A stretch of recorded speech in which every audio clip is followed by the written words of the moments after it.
Hi అండి. Good evening to everyone. Welcome back to Priya's aspirants classes. Okay. ఇప్పుడు నేను discuss చేసిన సెషన్ వచ్చేసరికి ఇస్రో. ఇస్రో యొక్క ఫుల్ ఫామ్ వచ్చేసరికి ఇండియన్ స్పేస్ రీసెర్చ్ ఆర్గనైజేషన్ అన్నమాట. ఓకే. ఈరోజు నేను ఇస్రో గురించి ఏం మాట్లాడబోతున్నానంటే, ఇస్రో అనేది ఒక మైల్ స్టోన్‌ని అచీవ్ చేసుకుందన్నమాట. దేంట్లో అచీవ్ చేసుకుంది? ఏంటంటే integrated air drop test. Okay. IADT. What is mean by integrated air drop test అని చెప్పేసానంటే అది ఒక హ్మ్, డమ్మీ స్క్రూ క్యాప్సూల్ అన్నమాట. ఒక డమ్మీ స్క్రూ క్యాప్సూల్ అన్నమాట.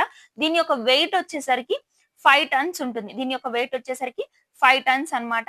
ఓకే. దీన్ని ఎలా లాంచ్ చేశారంటే ఫ్రమ్ చినూక్ హెలికాప్టర్. ఓకే.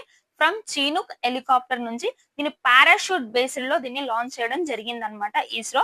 ఇది ఒక మైల్ స్టోన్‌ని అచీవ్ చేసుకుంది. ఓకే. అసలు దేనికి హెల్ప్‌ఫుల్ అవుతుంది ఈ టెస్ట్ అని చెప్పేసి మనం అడిగితే ఇస్రో అనేది ఓకే. ఇస్రో 2025 డిసెంబర్‌లో ఓకే. లాంచ్ చేయనున్న గగన్యాన్ మిషన్. ఓకే.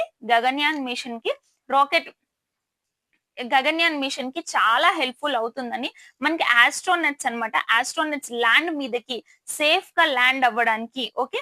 ఆస్ట్రోనట్స్ సేఫ్‌గా ల్యాండ్ అవ్వడానికి ఓకే. వాళ్ళని కంట్రోల్ అవ్వడానికి ఇది చాలా యూజ్ అవుతున్న టెస్ట్ వచ్చేసరికి ఇంటిగ్రేటెడ్ ఎయిర్ డ్రాప్ టెస్ట్ అన్నమాట. Okay. What is Gaganyaan mission అంటే ఇది maiden human space flight programme అన్నమాట. ఇది ఆల్రెడీ మనం చదువుకున్నదే. ఓకే. ఇది హ్యూమన్ యొక్క స్పేస్ ఫ్లైట్ ప్రోగ్రామ్ అన్నమాట. ఇది మనం ఆల్రెడీ చదువుకున్నాం అన్నమాట. ఓకే. ఇది ఇంటిగ్రేటెడ్ ఎయిర్ డ్రాప్ టెస్ట్ అనేది పారాషూట్ బేస్డ్ అన్నమాట. దీని వల్ల ఆస్ట్రోనట్స్ అనేది ఈజీగా మనకి ల్యాండ్ అవ్వడానికి చాలా హెల్ప్‌ఫుల్ అవుతుంది అని చెప్పేసి మనకి ఇస్రో అనేది ఒక ఇన్ఫర్మేషన్ పాస్ చేసిందన్నమాట. ఓకే. ఇది ఇప్పుడు మనం డిస్కస్ చేసుకున్న టాపిక్ అండి ఇస్రో నుంచి. ఓకే. Thank you.